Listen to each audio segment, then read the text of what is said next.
Motor ni kalau abang beli, abang dapat full set sekali jajan. Harga dia bawah RM15,000 je bang. Main gila. Inilah dia motornya. QJ Motor ATX 250S. Dekat motor ni bang, saya minat apa? Saya minat design dia bang. Nampak lebih tajam, nampak lebih kurang macam ADV, nampak lebih garang. Main gila. Main gila. Abang nak potong angin, abang boleh naikkan dia sikit. Nampak? Tapi manual lah bang. Main gila. Jajan tadi apa bang? Ni bang, spotlight dengan crash bar bang. Ini kalau abang beli kat luar, oi, dah mahal lah bang. Ni abang beli motor sekali dapat bang. Main gila dah bang, main gila. Jajan dia apa lagi? Box.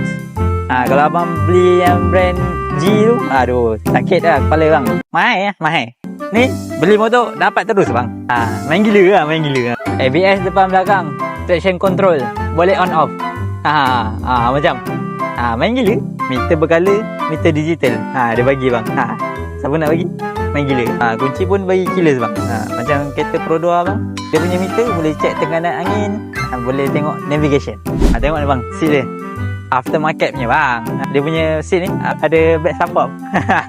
Okay bang, so kesimpulannya, bawah RM15,000 abang boleh dapat motor yang pelbagai jajan, pelbagai aksesori, pelbagai function yang dia bagi bang. Berminat bang, boleh isi form dekat bawah. Nanti saya cari abang, ataupun abang cari saya. Okay, bye-bye. Main